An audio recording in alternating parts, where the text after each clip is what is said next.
home for picks, props, and futures for tonight's action. Bettor Sports Betting wants to know what picks you're playing tonight. Tell us in the live chat on YouTube, Twitter. This is Bettor Sports Betting with Fantasy Alarm's Dan Servodidio. What's going on, everyone? Welcome back in here to the Bettor Sports Betting Show on a football Friday. Got Howard Bender back with me after fresh off a couple of wins for you last night. You had the Bucks and you had the under, both cashing for Thursday Night Football. So feeling good heading into this Week 8 Sunday slate. What's up, man? Not much. You know what? I couldn't figure it out, and I almost texted you last night because I said it on a show. And I couldn't remember if I said it on this show, if I said it on the Fantasy Alarm show on Sirius XM, but I was like, I feel like I just completely called that game absolutely perfectly to the point where I was like, 24-16 is, like the Bucks get you that backdoor cover on there. Yeah, you said the backdoor cover. I thought it was the Fantasy Alarm show because I said also, I was like, get that Mike Evans touchdown because we're like looking at it from a fantasy standpoint. It was the funniest thing. I said to my wife as we were like sitting there watching the game, and I said, she's like, so what do you need to happen? Whoa. And at this point, it was 24-10. I was like, from this point on, Buffalo can't score at all. And this is like early in the third quarter.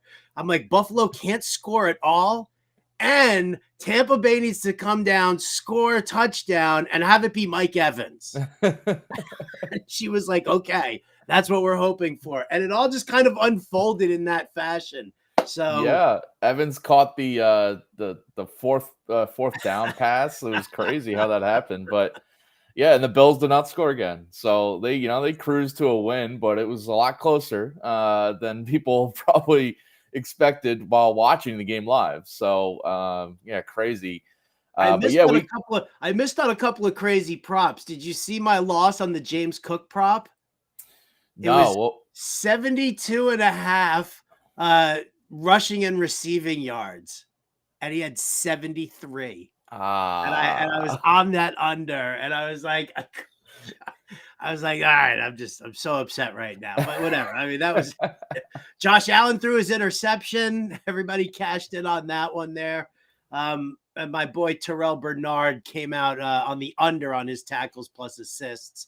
So that didn't happen. I did also have Rachaad White over 3.5 receptions over on Underdog. So I was digging on that. Yeah, I had White's rushing yards prop, which did not cash, but I did mention I would consider probably should have done it on the show, but his rushing plus receiving, because he had a ton of receiving yards. Yeah. A lot of those check down passes, especially late. So should have gone that way, but yeah, missed on that. Missed on Diggs' receiving yards. He had a lot of receptions, but not a lot of them were for big gains in that game.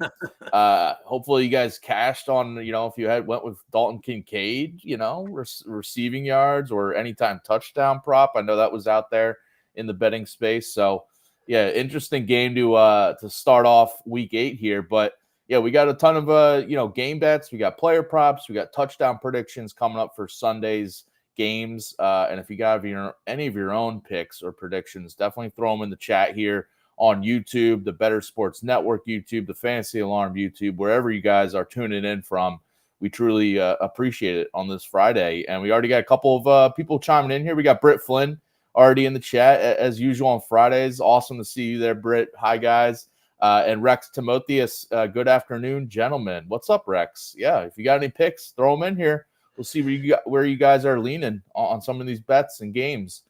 Rex is too busy cashing out all his DFS checks that he ended up winning this past weekend. He was like, check out the winner's circle over in the Fantasy Alarm Discord. He's in there. Great weekend for the family. So yeah, I'm psyched to keep this rolling. And Britt Flynn's she's going to be on the Fantasy Alarm show from 5 to 7 p.m. Eastern with me today. So lots of stuff lots of ways to go here. Lots of ground to cover. And shout out to Britt. I don't know if she caught us on Monday's show when we gave her a shout out, but last Friday, she, threw in the chat that, look at Darrell Henderson's anytime touchdown prop. Oh, yeah. Plus 190. Those odds were shortening as the show was going on, and he got in there. So, yeah, if you're in the chat there, we got some winners thrown out in the chat, not just us giving out winners. So definitely stay tuned for anybody chiming in there. All right, let's get to some bets, some game picks. We'll get to some props and touchdown calls in just a sec, but game bets here. I'll let you have the board wherever you want to go, Howard. Where are you going with one of your picks? You know what? I'm going to go with how about this? I'm going to go with one that's kind of like a little narrative sort of a thing. And I'm going to say I'm taking the Atlanta Falcons and I'm laying the 2.5 points. And I know what's going on through your head right now. I can hear you right now being like, don't Vrabel. Trust them. You're like Vrabel, home dog, right? Like, you know what? With all the nonsense going on with Arthur Smith and Bijan Robinson and not reporting the injuries, and the Falcons are struggling offensively and their identity is all kind of out of whack, and they're favored against Tennessee, who, yes, they're going to have a change at quarterback, but who knows? I don't know. Maybe Will Levis is like the next savior of QBs, of young QBs. But you never bet against Vrabel as a home dog. That's the rule. Well, the rule was to not trust Kirk Cousins on Monday Night Football. So I'm going against the rule, and I'm going to take the Falcons minus 2.5 points this week. Listen, I'm all for it because I don't know how you could trust Malik Willis and or Will Levis under center for Tennessee, especially just, we got a ton of we saw Kevin Byard traded from the Titans, but we got a ton of other rumors. Like, is Derrick Henry going to be traded this upcoming week? You got to wonder about the whole mindset of the team if they're starting to trade away some of their best players. Like, that's always in the back of my mind with some of this. Even though it's early in the season, if you're starting to trade away some of your vets and some of your top players, weird vibes.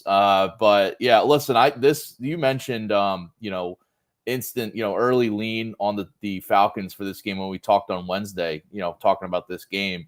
So I'm not surprised you went there with the Falcons. We don't have a pick for this game, but the Jaguars against the Steelers is another one where, Tom went as a home underdog. You'd think about it, but I almost gave out the Jaguars against the spread. I'm not going there, but it's the same kind of vibe where it's like, I think there's a reason the Jaguars are favored there on the road. I've got a little tie into that game as well. Okay. We'll get there. Look at that, putting the string through the popcorn here on the Bettor Sports Betting Show. Dan Servodidio, everybody. I love it. Come on.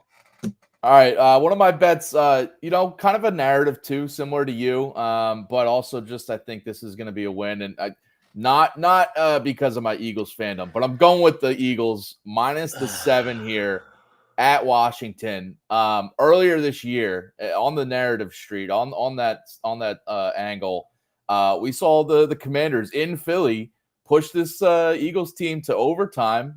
Covered the spread.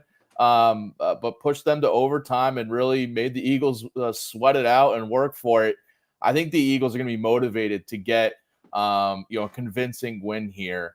Especially, I think they're going to ride the momentum from last week's win over Miami. I don't think it's going to be a letdown after that big win. I think they're just going to ride it right into Washington, where every year for the past, as long as I've been a fan, when the Eagles play in Washington, it's about 60% Eagles fans there. So this is going to be a semi-home game for them. But also looking back at recent years, and yes, because I'm an Eagles fan, I knew, some of these trends, and I just wanted to look back at recent seasons to see exactly how it's gone.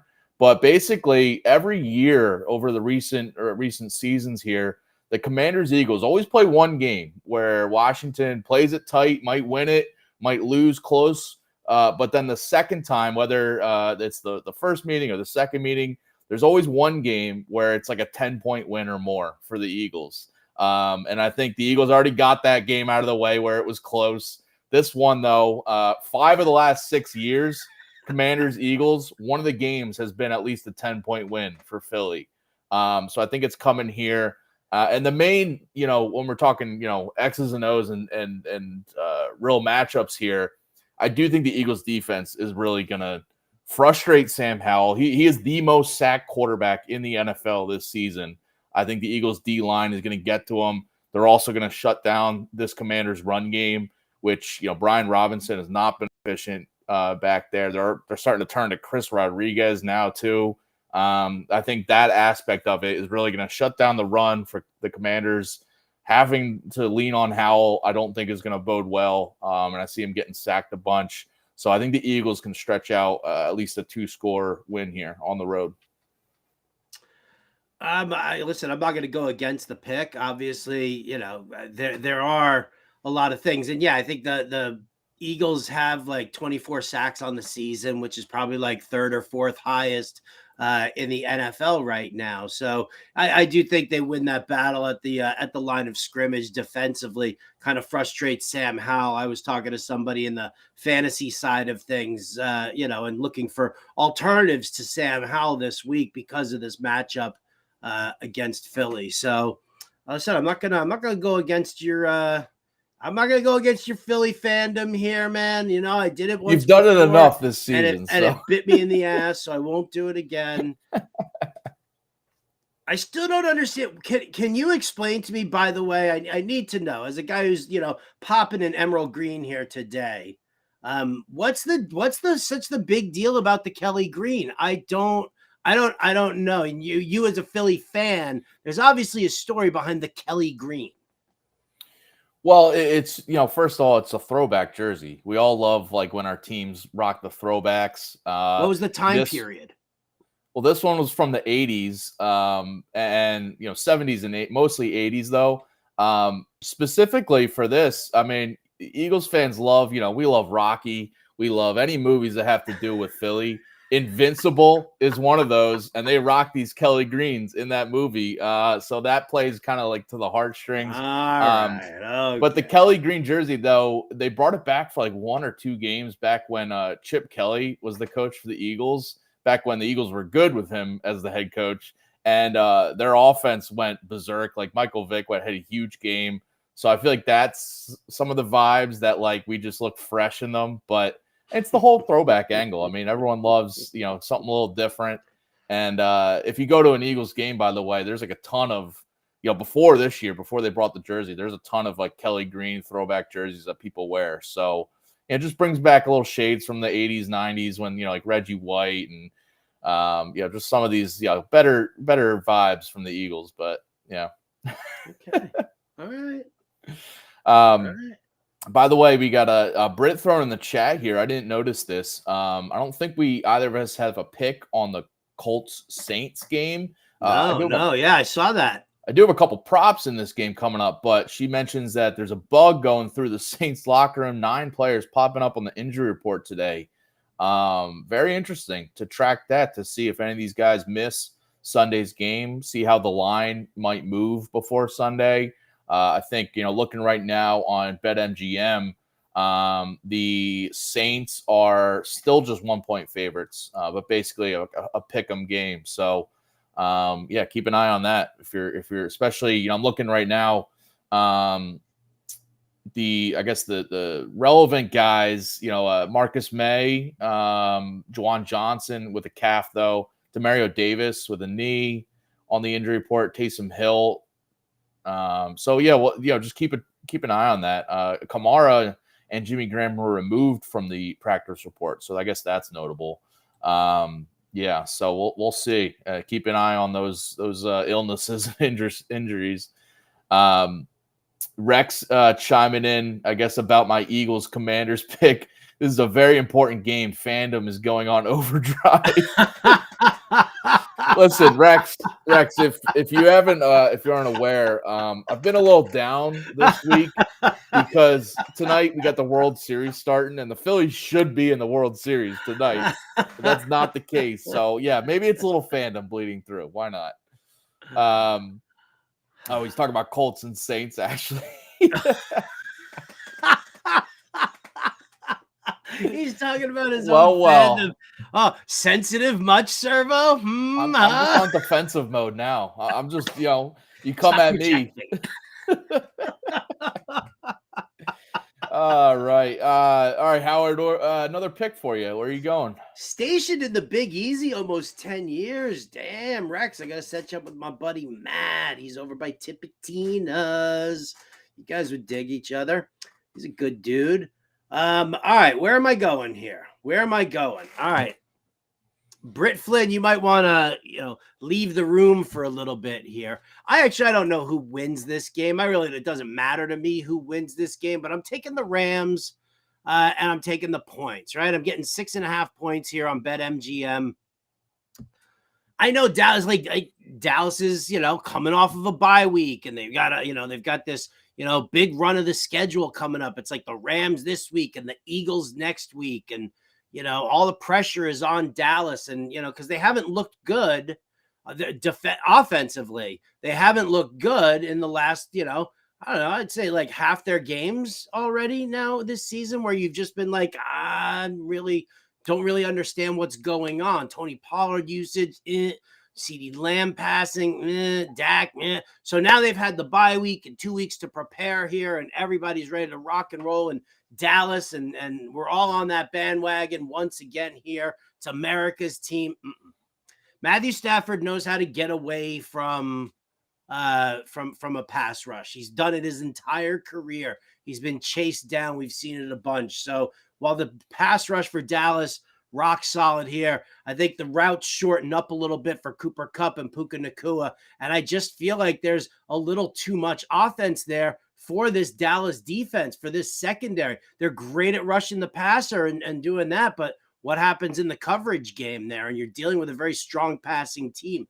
Also, you don't have like a lead running back, so to speak, but the combination of Royce Freeman and Darrell Henderson is actually a decent enough 1-2 punch to say, I feel comfortable running the ball, whether it's between the tackles or the outside. So I feel like the Rams are a little bit more of a complete team. I just don't see them being a 6.5 point dog, even on the road in Dallas. So give me the Rams and the points. Yeah, I'm with you, because we've talked about this in the past this season, that you look at Dallas's wins, and you mentioned it. They had that loss to the Niners. They had a bad loss to the Cardinals, but their wins this year, it was a win over the Giants, that blowout week 1, a win over the Jets. I'm sorry, you're wearing your Jets gear, but that's not a totally convincing win. Skip over it. You don't have to mention it. The win over the Patriots, also not like a convincing team. And then only a 3-point win over the Chargers, kind of barely surviving there. So yeah, they've yet to be fully proven that they can cover a 6.5 point spread against a pretty solid Rams team. So yeah, I'm with you on there. Wait a second, just real quick, just on that last bit of the game, because Rex Timotheus asked how we're feeling about Ferguson, and we're doing betting talk here. I like Ferguson, so I would actually be intrigued of what his receiving yards prop would be. I actually haven't even looked at that. I'm going over on that. Yeah, that was almost one of my picks I was going to give out here. So I am locked into Ferguson over. I think it's at 30.5 or 31.5 receiving yards. So yes, I'm with you, Rex. I like his overs, because the Rams, you hit on Dallas Goedert against the Rams, a prop, because they've been, a little shaky against tight ends this season. So I think coming out of the bye, I feel like they've gone away from Ferguson in a couple of recent games, but I feel like they need to get back to him, because outside of Gallup, he's like their second best pass catcher behind CeeDee Lamb. So yeah. I think they do get back to him here. But yeah, his receptions prop, by the way, was a little too high. I think it was at like 3.5 or 4.5, but I do think his yards can go over if you're looking at that. All right, I'm going to give me another favorite here. I'm going Miami, bouncing back from that loss against the Eagles. Give me the Dolphins. 9.5 is a spread, but I do think this could be a double-digit win over the Patriots. We just saw them upset the Bills last week, but this is back to earth for New England here and for Mac Jones, and I don't think they can keep pace with this Miami offense on the scoreboard. They're going to try to, make it ugly, muck it up, slow the game down, but I just think that Miami's going to get a convincing win here coming off that loss against the Eagles. A lot has been said by us, by others, but that the Miami team is they haven't performed well against good teams, right? This year, we saw them lose to the Eagles. We saw them lose by, double digits to the Bills. But against bad teams, they're crushing these teams. 5-0 against the spread this year against teams with losing records. 4-0 against the spread as favorites are Miami this season. Also 3-0 against the spread at home. So this is a great spot, I think, for a bounce back for the Dolphins. And the Patriots, listen, I know they just had that win. It was impressive that they could pull off the outright win against the Bills, but I just think this is a different animal trying to keep pace with this very explosive, very dangerous Dolphins offense. And in his career, Mac Jones, 0-5 against the spread against Miami, failing to cover by 7 points per game too. So these are not like close losses that he's dealing with. He's had trouble. And you want another narrative? How about another narrative for this game? So last week, talking Bama quarterbacks. Last week, we saw Tua lose to Jalen Hurts. They were teammates at Alabama. I think Tua is going to be looking to get some little revenge on his Bama quarterbacks and get the win here, convincing win over Mac Jones, who was, relieved him at Alabama once he was gone. All were in the same quarterback room at some point. But I just think that Tua is going to really show out, get back on track at home here. So, yeah, give me the Dolphins here. Injury report says Tyreek is going to be fine. He's expected to play. Yep. Waddle's working his way back. It's going to be interesting to see how Bill Belichick schemes against Tyreek Hill, because he's going to have to do it with his intelligence, because he doesn't have the personnel on the field to really be able to keep up with the speed of Tyreek Hill, especially if you're also trying to watch Jalen Waddle. So that little in-game dynamic is going to be very interesting to see. But one of the things, Belichick and the team scheming against Sean McDermott and Josh Allen, who they've seen now for a number of years, right? This is still pretty new with Tua in Miami, right? Like Mike McDaniel, this is his second year in as the head coach of the Dolphins. Tua was, out for a bunch of last year. So, this isn't something that Belichick has been used to scheming against on the regular. So I think that, kind of helps you out there as well. So I'd like to see a good game out of, Raheem Mostert here. You can run on New England. Yeah. Might be, easier to take a little bit of the pressure off of the fact that Belichick will be working against Tyreek as much as possible. So I dig it. I dig it. All right. This was an automatic for me, an absolute automatic for me. Why? Because anytime in the last, 10 years, I would say, the Chargers at home favored by a touchdown or more, they never freaking cover. For whatever reason, this is a team that plays down to its competition, right? It's, you thought that they were going to be the team that rises up to match the Chiefs last week, but that didn't happen. But now, now they're back at home. They're all safe and sound. No, the Bears, not a great team, this and that. They're dealing with a backup quarterback and Tyson Bagent. You know what? This Chargers defense is not good. It really is not good. Their coverage isn't good. Their pass rush is blah.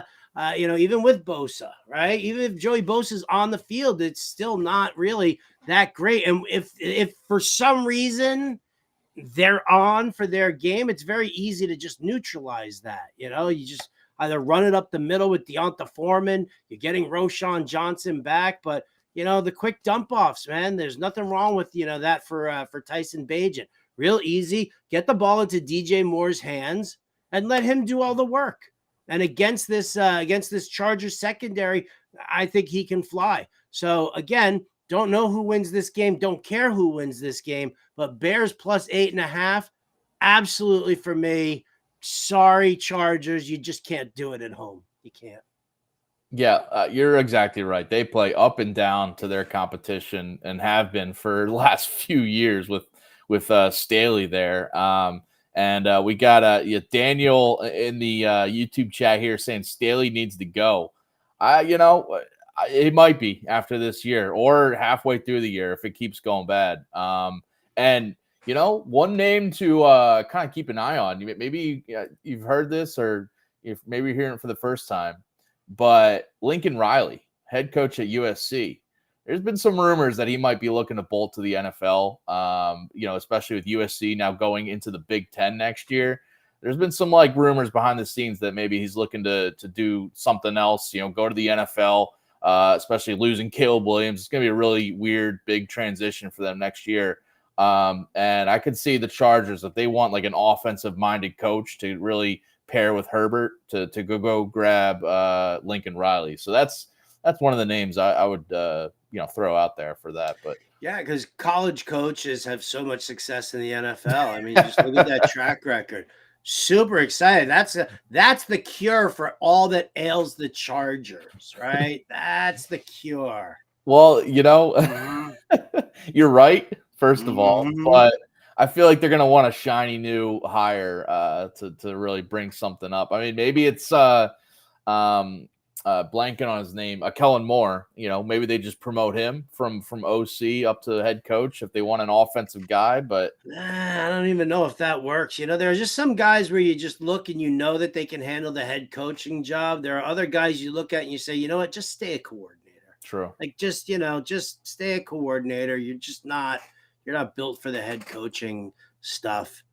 I don't know. Maybe it'll be like a resurgence. You know how Pete Carroll bounced back and forth from the NFL to college, and then he went back to the NFL in Seattle after USC, and he's revered by everybody. So maybe there is hope for Lincoln Riley. I mean, come on, it's a great name, right? I mean, come on.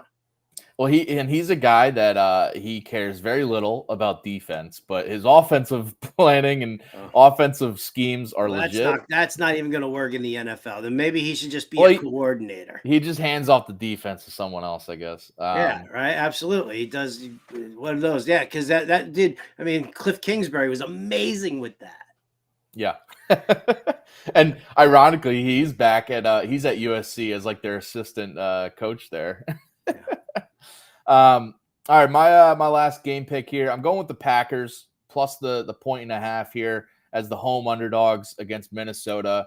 You mentioned earlier, just the Vikings coming off that big Monday night win where Kirk Cousins proved everyone wrong, showed that he could get it done in prime time. I see a letdown there after beating the 49ers. And you threw out this stat earlier in the season, and I'll run it back here because teams coming off of playing the 49ers, it has not gone well over recent seasons. Oh, I told you. Yeah, I gave you that stat. It's just a huge letdown after they play the Niners for whatever reasons. But teams playing playing after the 49ers in their immediate game after, 4-19 straight up, 5-16-2 against the spread since the start of last year.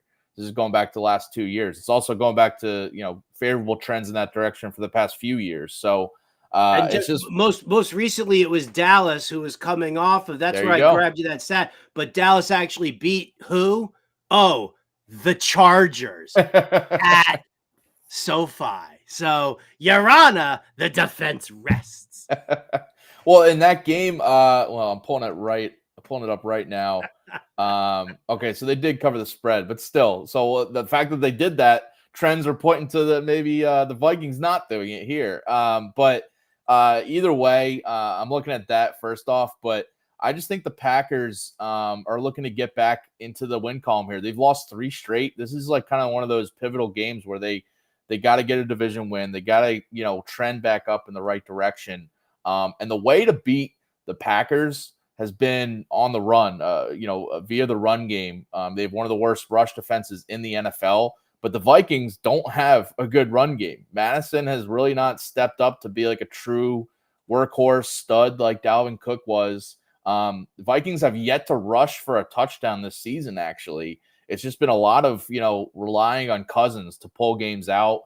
And more often than not, it has not resulted in a ton of wins for the Vikings doing this. So I think if the Packers, if they can just kind of limit the run game for the Vikings and just force Cousins to make a couple mistakes, I feel like it's going to go well for them. And on the other side, Vikings allowing the second highest completion rate to opposing passers this season, which I think is really good. And it matters when you're facing a young quarterback like Jordan Love, who's had some interception issues, who's had some lower completion rates this year. Getting a little bit of a better matchup here, I think it could be a bounce back for him and for the Packers overall to get back in the win here. I'm glad to get the plus 1.5 on the spread. I do think you could look at the money line too to win outright. And then the last stat that I have here mentioned teams coming off of playing the 49ers, not good. Last 5 years, teams after they've played in Denver in that air, in that, the high altitude, it's gone well for them in their next game. 21-11-2 against the spread in their next game over the last 5 years. So that's the Packers in this spot, which I think as a home dog here, I think they can win here. This line flipped. Are they favored now? This line, no. The Packers were favored by 1.5 when this line opened. Oh, I know. Earlier in the week, and now because I remember we were talking about this one on Wednesday, and I said to you, I'm like, what's going on with this line? Because, why would the Packers who just, the way they showed in Denver, like, why would they be, at home? Why would they be favored? They were favored by 1.5 on Wednesday. I'm trying to figure out. I didn't see, I don't know exactly when or why the line flipped, but I mean, that's a healthy swing right there to put the Packers now as a 1.5 dog. I'll take it. Huh. It is a little head scratching, but I'm still going with it. I could see, honestly. I'm going to dig deeper into that one there. I'll probably put something. I'm going to do a best bets write-up over at fantasyalarm.com. I'll probably just give some sort of a like a mention of this, and I'll see if I really want to bet it or not. But yeah, I'm just kind of curious as to why it flipped the way it did. Interesting. It could even flip the other way by Sunday. We'll see. But that'd be fun. I mean, if it goes back to the original line, I'd be very shocked. Very interested to see exactly why. But I'll figure that one out. I like it. All right. I'm doing a bonus bet here, Servo. Okay, throw it at me. New York Jets. Oh, I see. New York Jets. There you go. Battle of New York. Jets, Giants. Howard the Jet fan. Howard's wife, the Giant fan. A lot of Howard's friends, the Giants fan. A couple of friends of Howard's, the Jets fans. But a lot of Giant fan friends out there. It's getting so bad that, like, even my wife is trying to be like, well, we're a better team with Tyrod Taylor under center anyway. Are you? Are you sure? I don't know about that. The defense doesn't look good. Brian Daboll doesn't look like he's got, like, everything humming on this offense. Maybe Darren Waller does well. Jets kind of stink against the tight end. But, this is the type of game that I feel like it means something to Robert Saleh, the coach. Right? Like, he's that guy who's like, I got to win. It's the Battle of New York. I have to win. Right? Like, I think Daboll's just like, whatever, man. I'm going to get my wins. I'm going to get my losses. Saleh, like, I think he really wants this, like, Battle of New York. He's bringing the respect to the Jets now. And I think that, in this matchup here, certainly from a football standpoint, it's a bad Giants defense. It's an offense led by Tyrod Taylor that really doesn't have wide receivers.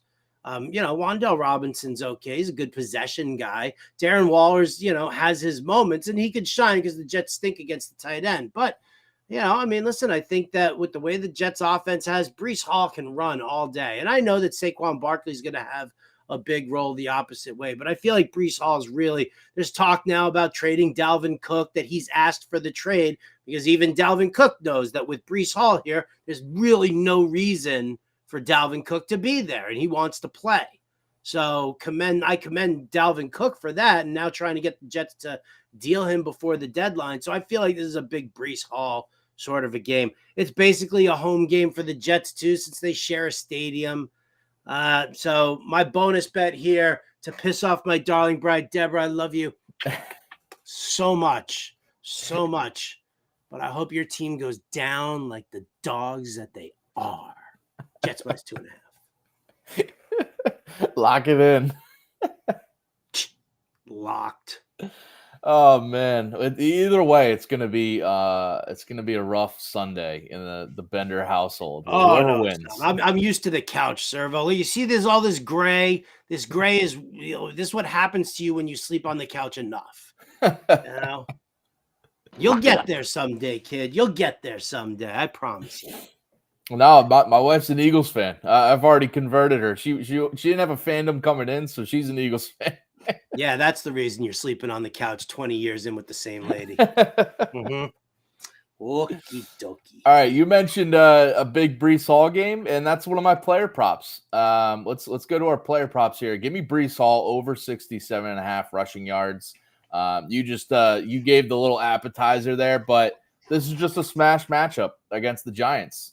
Giants allowing 137 rushing yards per game, sixth most in the NFL, giving up 5 yards per carry this year.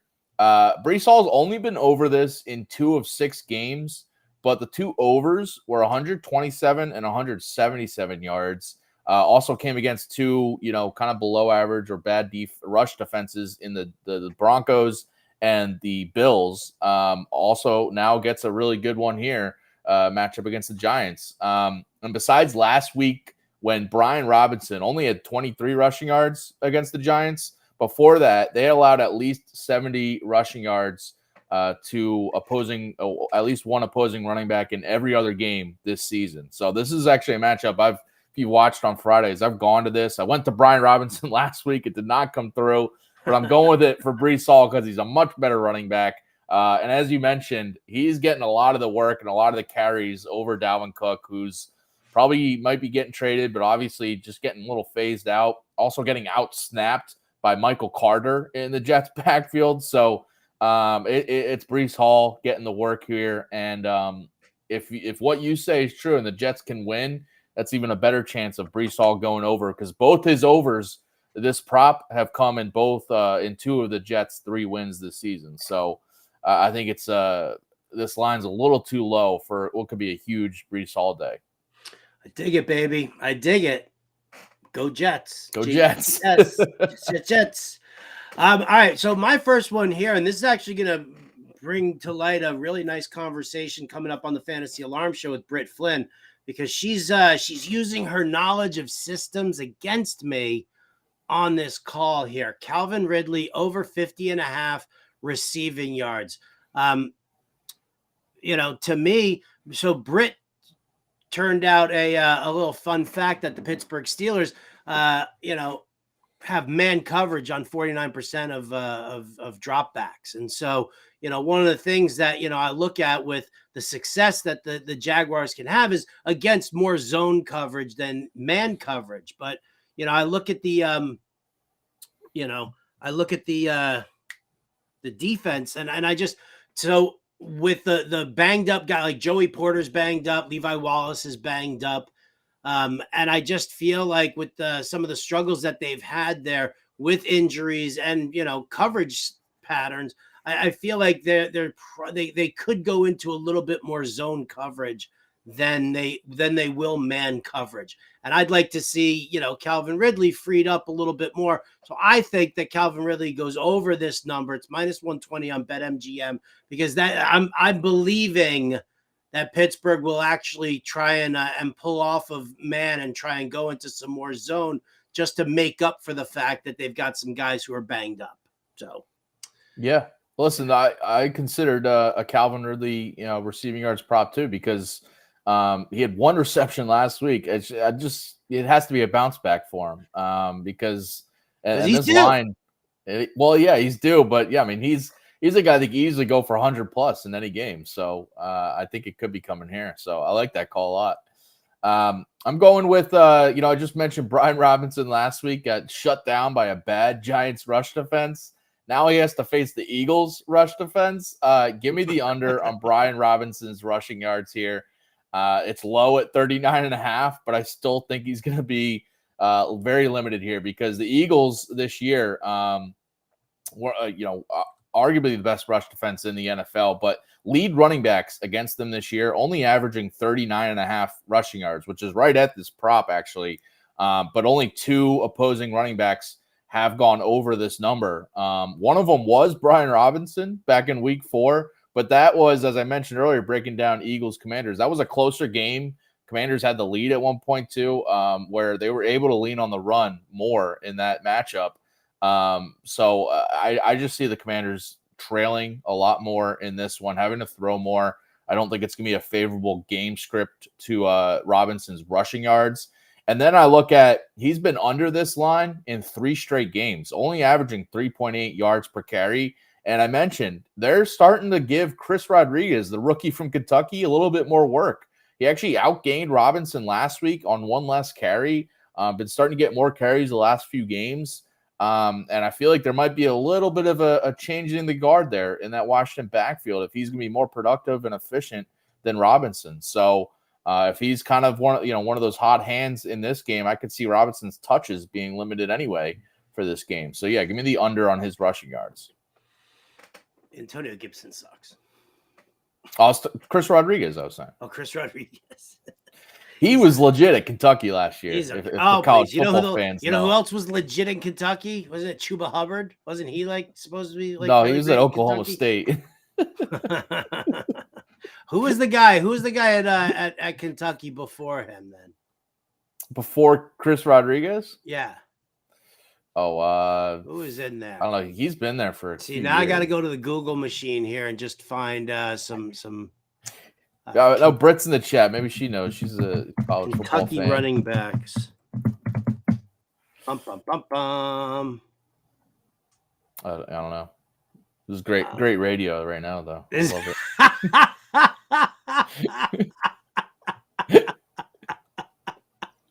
it.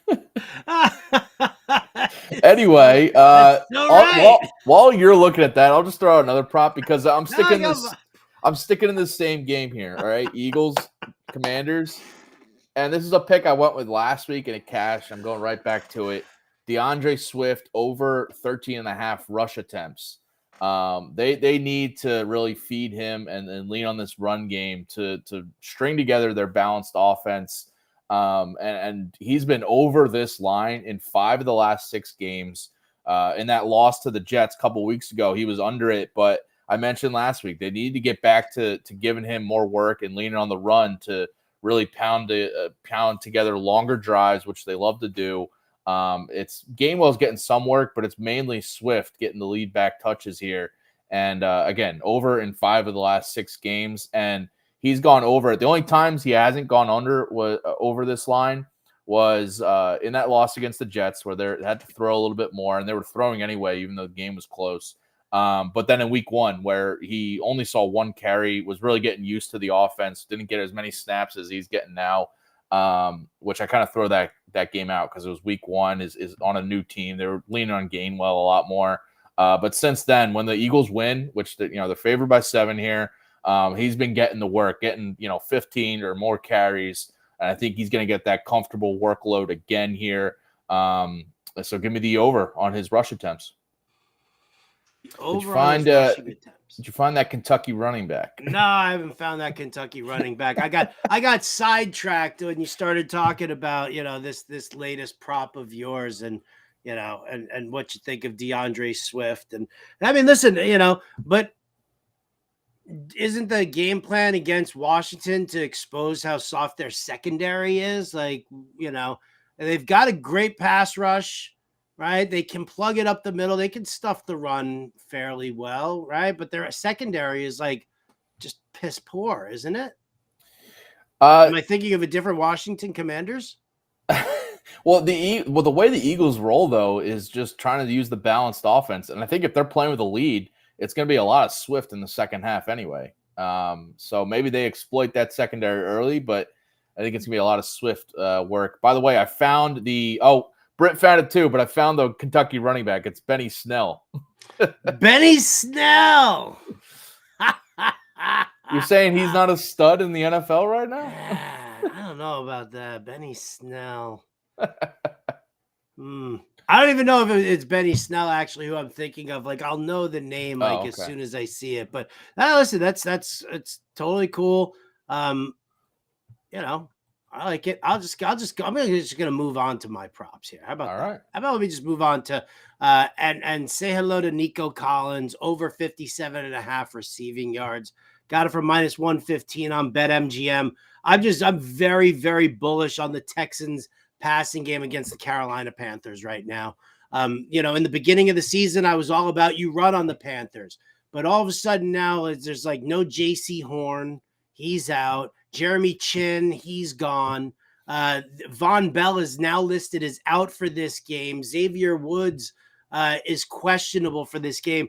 All of a sudden, the secondary has just been annihilated, absolutely annihilated lately. So, with the way that the gunslinging ways of the Houston Texans and CJ Stroud slinging the rock, I mean, this is like a great opportunity for a big breakout game here from Nico Collins. I think the line's a little on the low side. I think, they're not taking into account, the amount of injuries and the impact of what this looks like now on a defense who doesn't ever get a chance to rest because their offense is so terrible, right? Like so many 3 and outs that the defense like, okay, I'm back in. So yeah, that's where I'm going. Nico Collins over 57.5 receiving yards. Probably gets into the end zone too. If you want to slather on a little like anytime touchdown on that one there.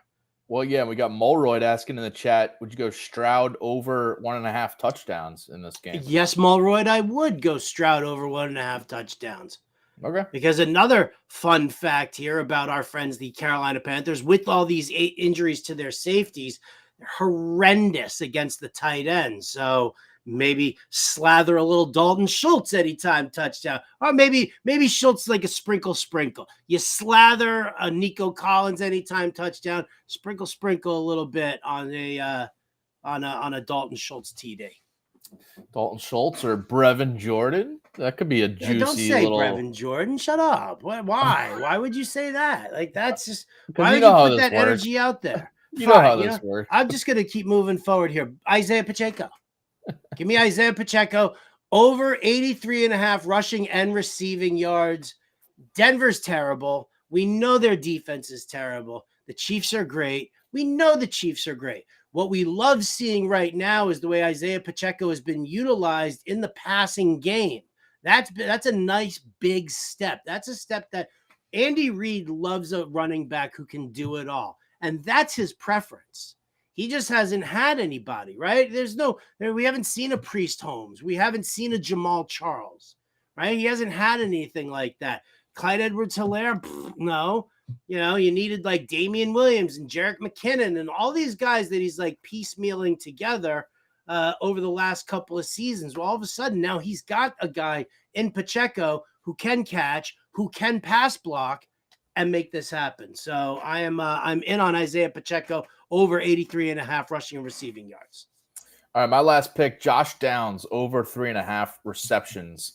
This is a bet I went to a couple weeks ago and it cashed because he is a favorite target for Gardner Minshew now, who's just looking for easier, shorter completions underneath than throwing downfield more often. Downs has 5+ receptions in 3 straight games now with Minshew under center. Also over this prop, over 3.5 in all 5 games that Minshew has played meaningful snaps this year when Richardson went out or sat out this season. So, yeah, I think Downs is clearly a favorite target. It's juicy at minus 150 on BetMGM, but I think he's getting 4 or 5 catches at least here. Beautiful. It's so weird. I don't understand why it's so low. Like, yeah, why are you putting it so low and adding the extra juice to it? Like, make it 4.5. I'd still take the over. I would take the over at 4.5 too. So that's why I'm like, what do they know that I don't know? Because now all of a sudden you're making it seem a little on the suspicious side. Well, maybe it moves to 4.5 if we keep getting the juice moved up. But yeah, hit that over on minus 150 though. That's just parlay it with something. Fish and Boogie says Downs will get 9. Right? I mean, go the alt receptions line. I'd be fine with that. I would do an alt receptions line on that. But again, that's suspicious to me. I don't understand why that is. Because I'll tell you what, Alontae Taylor, who's the slot corner for the Saints, Terrible. We've been attacking him in fantasy and DFS now for the last several weeks. For what it's worth, BetMGM has it at 4.5 now for downs. Oh, so okay. it has gone Sensible. up. I'd still take the over on 4.5. Me too. You got one more before we get some touchdown calls? I got one more. We'll go to the tackle monster prop that we love giving out there all the time. Bobby Okereke, over 9.5 tackles and assists, minus 115 on BetMGM. If the Jets are going to be in command of this game, if Breece Hall is going to be running, he gets into that second level of the defense all the time. Okereke is going to have a very, very busy day working against the Jets this weekend. So, he's gone over this in I think each of his last 3 games. He's had double-digit tackles plus assists. So they're starting to correct for these linebackers here. Boom, here we go. Over 9.5 tackles and assists. All right, let's get to some touchdown predictions for Sunday's games.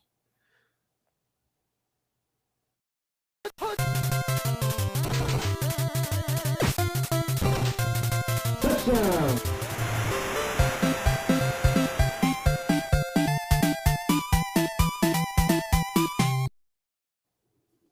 Makes me want to go play some video games now.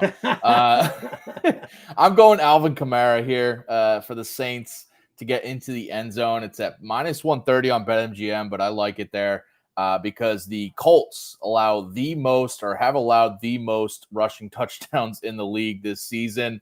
They've allowed at least one rushing touchdown in all but one game so far this year. So I think it's Kamara's turn to keep that trend going. He hasn't scored in 2 weeks. But I think he makes it into the end zone here for the Saints. I was actually going to do that one. I was going to use Kamara for mine. And I looked and I was like, minus 130. Because it's so probable. I mean, I could definitely say, Colts give up a ton of rushing touchdowns.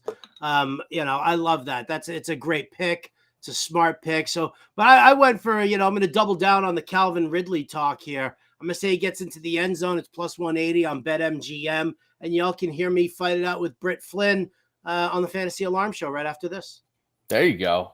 A little promotion there. Yeah, we got to get out of here because you got to get ready for that show. But, all right, those are our game picks, our player props, our touchdown calls. We'll be back on Monday's show to kind of review, see where we went right, see where we went count wrong. Our money. Yeah, count our money on these touchdown calls and props. But good luck with all your own bets. Awesome interaction in the chat for today's show. We love seeing that. So definitely keep that going as we go live on these shows. And yeah, Howard will be on the SiriusXM Fantasy coming up tonight on the next show on SiriusXM. So definitely check him out there. But yeah, Monday, 4 p.m. Eastern, we will review all these picks and see where we went and give some bets out for Monday Night Football as well. But all right, good luck with all your own bets. I'll talk to you later, Howard.